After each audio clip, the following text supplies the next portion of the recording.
Dear student, so further after your second part, you see today we will explain you regarding the amount of work done that we had already explained in part 2, the derivation. Here in that context we will see that work done when a force is acting upon a body get displaces along the direction of force or its component or the component of displacement along the direction of force and vice versa. So amount of work done can be expressed as Fs cos theta. Okay. So in this formula, this is the amount of work done. In this formula we have seen three cases. One is when theta is your 0 degree, then cos 0 is 1. In that case amount of work done W equal to, we have seen the cases, three cases. Case 1 when theta is your 0 degree, so cos 0 degree is your 1. Then in that case W will be equal to product of force and displacement. That you have seen. Case 2 we have seen that when W equal Fs cos theta, in that case when theta is your 90 degree, what will happen? When theta is your 90 degree, then cos 90 degree is your 0. So in that case W will be equal to Fs 0, because cos 0 is 0, so finally it will be 0. That means no work has been done. Okay. So, and I had also given you some example, and when theta is your 180 degree, then amount of work done is minus 1. Cos 180 degree is your minus 1, then amount of work done is your negative, that is minus Fs. Okay, clear? Now I will explain you that what are the conditions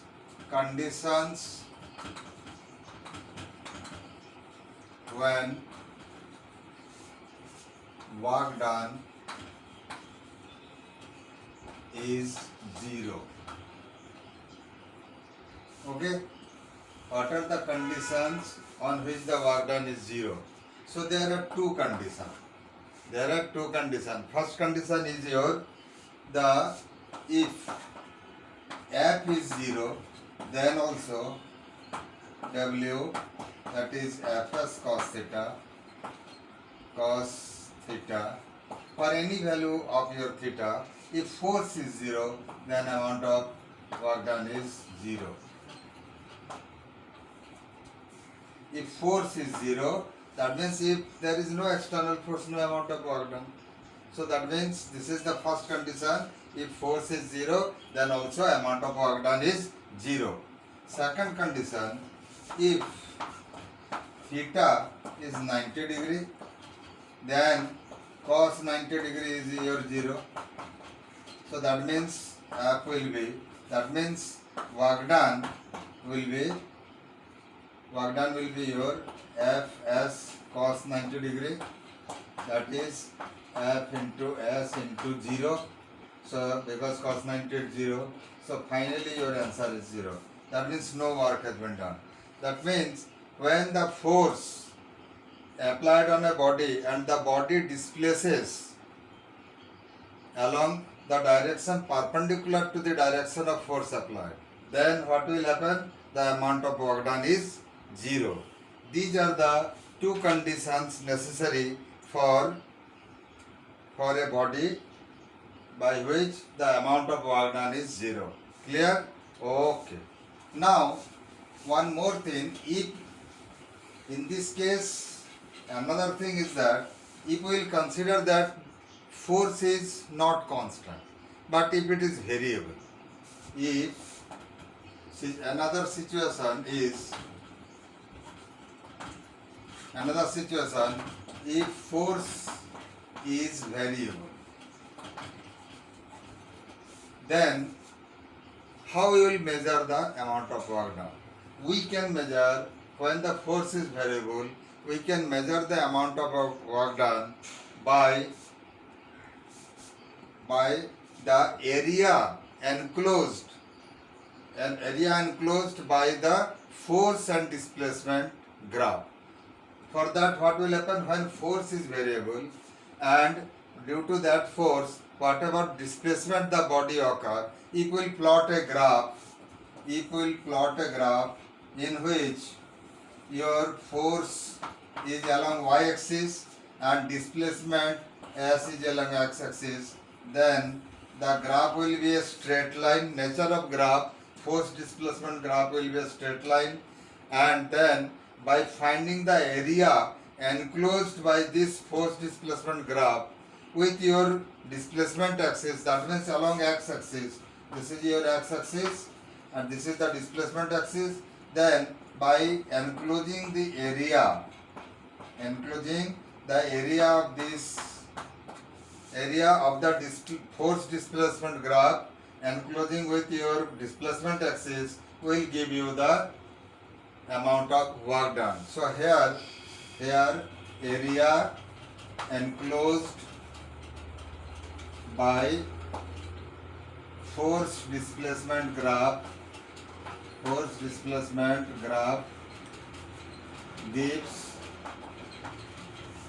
gives amount of work done. Okay, that means here if you will consider it as your origin as your 0, 0 and say this point is your A, then you have enclosed it with your displacement axis as your B. So AOB is the triangle formed in between the force displacement graph and with your displacement axis. Then work done will be equal to half. Work done will be equal to area of force displacement graph. So here force displacement graph makes a triangle. That means area of triangle, that will be area of triangle AOB. So here W equals half into your area of triangle AOB equal to base, half into base into height. That means half into OB into height is your AB. Height is your AB. Clear? So work done will be equal to half into base into height. That means area of this triangle will give you the area, will give you the amount of work done when the force is not constant and the force is variable. Okay, clear? Again, second case also arises.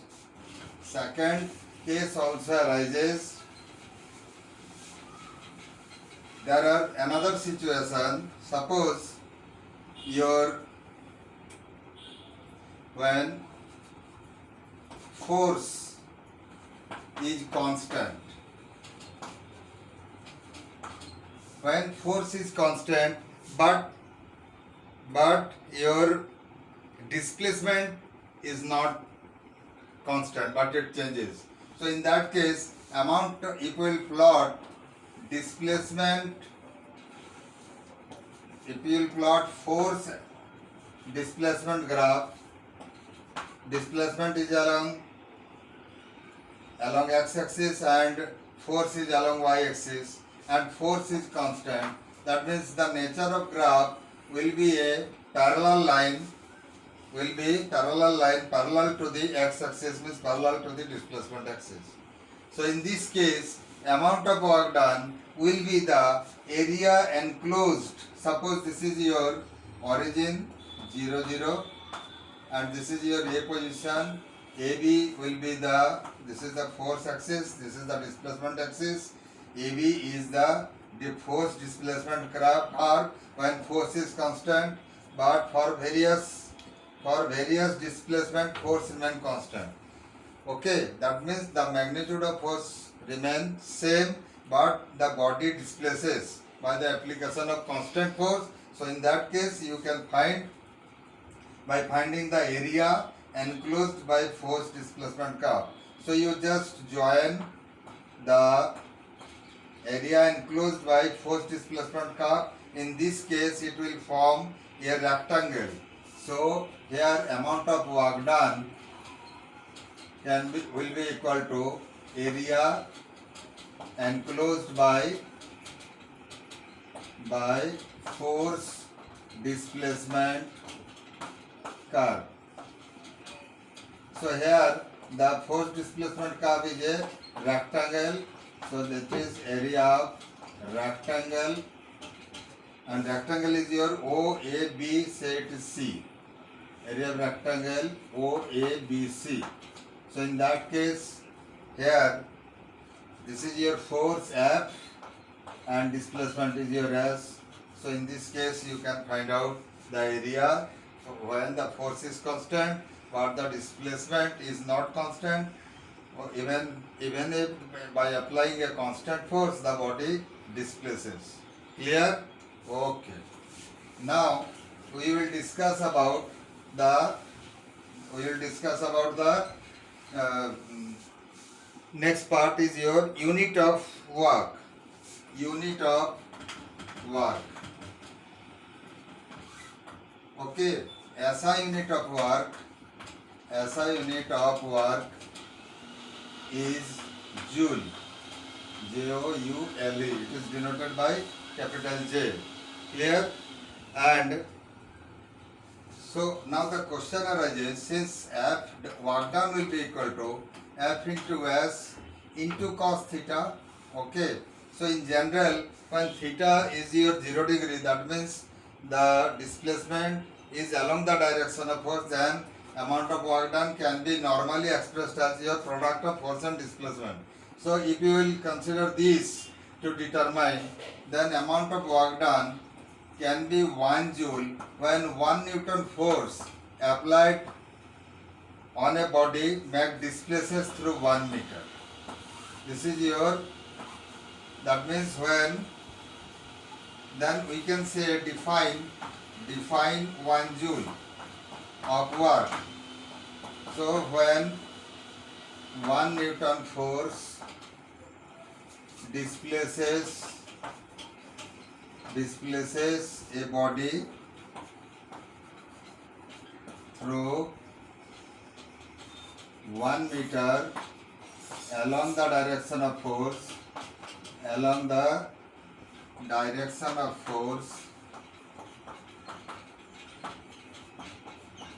then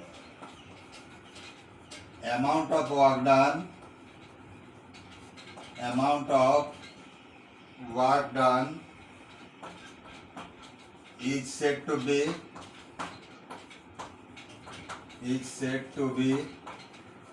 1 joule.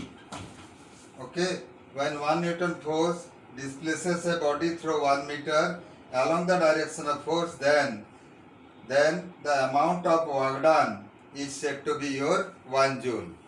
Okay, and the bigger unit of your amount of work done is kilojoule. Bigger unit of work done is kilojoule. 1 kilojoule, bigger unit is your kilojoule. 1 kilojoule equal 1000 joule. Okay, there are another bigger unit also, that is megajoule.